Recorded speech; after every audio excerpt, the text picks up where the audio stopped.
ମାଘ ପୂର୍ଣ୍ଣିମାର ଅତ୍ୟନ୍ତ ମହତ୍ତ୍ୱ ରହିଛି। ମାଘ ପୂର୍ଣ୍ଣିମା ଅବସରରେ ଭକ୍ତମାନେ ସେମାନେ ଗଙ୍ଗା, ଯମୁନା ଏବଂ ସରସ୍ୱତୀ ନଦୀର ସଙ୍ଗମ ସ୍ଥଳ ଯାହାକି ତ୍ରିବେଣୀରେ ସେମାନେ ବୁଡ଼ ପକାଇଥାନ୍ତି।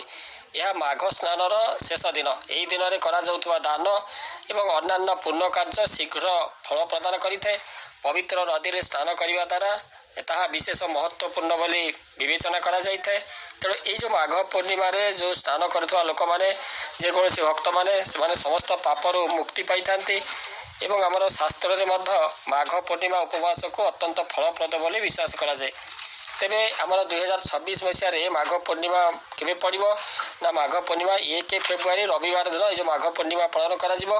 ପୂର୍ଣ୍ଣିମାର ଚନ୍ଦ୍ରୋଦୟ ସମୟ ସନ୍ଧ୍ୟା 5:26 ହେବ ଏବଂ ପୂର୍ଣ୍ଣମୀ ତିଥି ଆରମ୍ଭ 1 ଫେବୃଆରୀ ସକାଳ 5:52 ହେବ ଏବଂ ଏହାର ଯେଉଁ ସମାପନ 2 ଫେବୃଆରୀ 3:38 ହେବ ଏବଂ ମାଘ ପୂର୍ଣ୍ଣିମାର ତା'ର ପୂଜାବିଧି ମଧ୍ୟ ବିଶେଷ ଭାବରେ ରହିଛି। ମାଘ ପୂର୍ଣ୍ଣିମାରେ ଭଗବାନ ବିଷ୍ଣୁ ଏବଂ ଚନ୍ଦ୍ର ଦେବତାଙ୍କର ପୂଜା କରାଯାଏ ଏବଂ ବିଷ୍ଣୁ ଦେବତାଙ୍କର ତାଙ୍କର ଶୁକ୍ଲାମ୍ବରଧରଂ ବିଷ୍ଣୁ ଶଶିବର୍ଣ୍ଣଂ ଚତୁର୍ଭୁଜଂ ପ୍ରସନ୍ନଂ ବଦନଂ ଧାୟେ ସର୍ବବିଘ୍ନ ପ୍ରଶାନ୍ତୟେ କିମ୍ବା ବିଷ୍ଣୁଙ୍କର ଯେଉଁ ଅନନ୍ତ ସାଇ ବିଷ୍ଣୁଙ୍କର ଶାନ୍ତାକାରଂ ଭୁଜଗ ଶୟନଂ ପଦ୍ମନାଭଂ ସୁରେଶଂ ବିଶ୍ୱାଧାରଂ ଗଗନ ସଦୃଶଂ ମେଘବର୍ଣ୍ଣଂ ଶୁଭାଙ୍ଗଂ ଲକ୍ଷ୍ମୀକାନ୍ତଂ କମଳନୟନଂ ଯୋଗୀର୍ଭିଧ୍ୟାନଗମ୍ୟଂ ବନ୍ଦେ ବିଷ୍ଣୁଂ ଭବଭୟହରଂ ସର୍ବଲୋକୈକନାଥଂ। ବିଷ୍ଣୁଙ୍କର ପୂଜା କରାଯାଏ, ଚନ୍ଦ୍ରଙ୍କର ମଧ୍ୟ ପୂଜା କରାଯାଏ। ହିନ୍ଦୁ ଧର୍ମ ଅନୁସାରେ ପୂର୍ଣ୍ଣିମା ବ୍ରତ ରଖିବା ଦ୍ୱାରା ଲୋକମାନେ ସମସ୍ତ ପାପରୁ ମୁକ୍ତି ପାଇଥାନ୍ତି ବୋଲି ବିଶ୍ୱାସ ରହିଛି। ଏହି ଦିନ ପବିତ୍ର ନଦୀରେ ପ୍ରାତଃ ସ୍ନାନ କରିବା ସାଙ୍ଗକୁ ପୂର୍ବପୁରୁଷଙ୍କୁ ପ୍ରାର୍ଥନା କରିବା ଉଚିତ।